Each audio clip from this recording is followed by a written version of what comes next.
Hello students, আমার চ্যানেলে তোমাদেরকে স্বাগত। 2024 মাধ্যমিক পরীক্ষার্থীদের জন্য ভূগোলের 2 নম্বর এবং 3 নম্বরের প্রশ্ন তোমরা একটু চিনে দেখে নাও। প্রথম অধ্যায় থেকে আমরা বহির্জাত প্রক্রিয়া থেকে প্রশ্নগুলো প্রথম একবার করেছি, অর্থাৎ নদীর কাছ থেকে কী কী নদীর যে বিভিন্ন কাজ আছে সেই পার্টটা থেকে কী কী 2 এবং 3 করতে হবে সেটা আমরা দেখেছি, এবং আমরা এখন করব হিমবাহর বিভিন্ন কাজ। এখান থেকে তোমরা একটুখানি আমি বইতে দাগিয়ে দিচ্ছি, সেগুলো তোমরা একটু অবশ্যই খাতায় লিখে নাও প্রশ্ন কেমন আসবে, এইগুলো কোনগুলো তোমরা রেডি করবে। ঠিক আছে, এখান থেকে এই প্রশ্নগুলো তোমরা রেডি করো। দেখো, প্রথমে আসবে যে হিমরেখা কাকে বলে। এটা 2 এবং 3-এর জন্য, দুইয়ের জন্য করে রাখো, হিমরেখা কাকে বলে। ঠিক আছে, তারপরে তোমরা এখান থেকে করবে যেটা মহাদেশীয় হিমবাহ কাকে বলে, 2 নম্বর কিন্তু। ঠিক আছে, তারপর দেখো পার্বত্য হিমবাহ কাকে বলে বা উপত্যকা হিমবাহ কাকে বলে, এবং এখান থেকে পড়বে পাদদেশীয় হিমবাহ কাকে বলে। ঠিক আছে, এখান থেকে তোমরা এইগুলো একবার শুনে নাও আরেকবার কী কী করবে। 2 নম্বরের জন্য হিমরেখা কাকে বলে, মহাদেশীয় হিমবাহ কাকে বলে, পার্বত্য বা উপত্যকা হিমবাহ কাকে বলে, পাদদেশীয় হিমবাহ কাকে বলে। এখান থেকে পড়বে হিমযুগ বা বরফ যুগ কাকে বলে। ঠিক আছে, এটা কিন্তু 2 গেল, 2গুলো এখনও কিন্তু শেষ করিনি, 2 চলছে। ঠিক আছে, আচ্ছা, এবার এখান থেকে তোমরা করবে যেটা এই যে বাকশৃণ্ড কি, এটা তোমরা করবে। বাকশৃণ্ড কি, এটা 2-এর জন্য আলাদা করবে। ক্রেভাস কি, এটাও 2-এর জন্য আলাদা করবে। ঠিক আছে, আচ্ছা, এবার চলো আরেকটা জায়গায় চলে যাই। এখান থেকে আমরা যেটা করব সেটা হলো পিরামিড চূড়া কাকে বলে, সার্ক বা কড়ি কাকে বলে, 2 নম্বর আমি বারবার বলছি। আর এখান থেকে করবে হিমশিরি বা হিমসোপান কাকে বলে। ঠিক আছে, এখান থেকে করবে ঝুলন্ত উপত্যকা কাকে বলে, কর্তিত শৈলশিরা কাকে বলে। তারপর এখান থেকে করবে তোমরা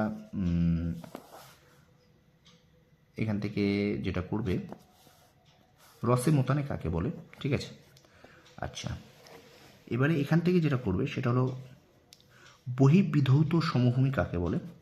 ঠিক আছে, বহির্বিধৌত সমভূমি কাকে বলে। আচ্ছা, এখান থেকে করবে এস্কার কি বা এস্কার কাকে বলে। ঠিক আছে, এখান থেকে করবে বোল্ডার ক্লে কাকে বলে। এখান থেকে করবে কেটাল হ্রদ ও কেটাল কি কাকে বলে করবে। এগুলো সবই কিন্তু 2। ঠিক আছে, এই গেল হিমবাহ থেকে 2 নম্বর কী কী করবে। আমি আরও একবার তোমাদেরকে একটু রিপিট করে দিচ্ছি এখান থেকে 2 নম্বর কী কী তোমরা করবে। প্রথমে করবে হলো হিমরেখা কাকে বলে, মহাদেশীয় হিমবাহ কাকে বলে, পার্বত্য হিমবাহ বা উপত্যকা হিমবাহ কাকে বলে, পাদদেশীয় হিমবাহ কাকে বলে, হিমযুগ বা বরফ যুগ কাকে বলে, বাকশৃণ্ড ও ক্রেভাস কি কাকে বলে, এখানটা করবে। ঠিক আছে, আচ্ছা, আমি আরেকটা জিনিস বলতে ভুলে গেছি, মগ্নচড়া কি, এটা করবে, এবং হিমানী সম্প্রপাত কাকে বলে, এটাও তোমরা একটু করবে। ঠিক আছে, হিমানী 2 নম্বর। তাহলে কী কী বললাম, বাকশৃণ্ড, ক্রেভাস, তারপরে করবে মগ্নচড়া, হিমানী সম্প্রপাত কাকে বলে, এটা করবে। ঠিক আছে, আচ্ছা, এবার এখান থেকে যেটা করে সার্ক বা কড়ি কাকে বলে করবে, পিরামিড চূড়া কাকে বলে করবে, হিমশিরি বা হিমসোপান কাকে বলে করবে, ঝুলন্ত উপত্যকা কাকে বলে করবে। ঠিক আছে, এখানে করবে কর্তিত শৈলশিরা কাকে বলে, রসে মোতানে কাকে বলে। ঠিক আছে, এইগুলো তোমরা করবে। বহির্বিধৌত সমভূমি কাকে বলে, কেটাল ও কেটাল হ্রদ কাকে বলে, কেটল হ্রদ কাকে বলে। তারপর দেখো এস্কার কাকে বলে, এবং ইরাটিক বা বোল্ডার ক্লে কি। ঠিক আছে, এইগুলো 2 নম্বরের জন্য। ঠিক আছে, এইবার আমি তোমাদের সামনে দেব 3 নাম্বার। ঠিক আছে, তো 3 নাম্বারে দেখো প্রথমেই করবে মহাদেশীয় হিমবাহ ও পার্বত্য বা উপত্যকা হিমবাহের পার্থক্য। এটা তোমরা পার্থক্য আকারে করবে। আমি যেগুলো এইভাবে যেগুলো 2টো করে দাগ দিয়ে দিচ্ছি, এগুলো 3 নাম্বার। ঠিক আছে, 3 মার্কস 3 নাম্বারের জন্য এটা করবে, 3 নাম্বারের জন্য। ঠিক আছে, এখানে 3 নাম্বার করবে হিমশৈল, এটাও 3 মার্কসের জন্য করবে। ঠিক আছে, হিমশৈল। ঠিক আছে, আচ্ছা, এখান থেকে তোমরা যেটা করবে হিমবাহের ক্ষয়কার্যের প্রক্রিয়া।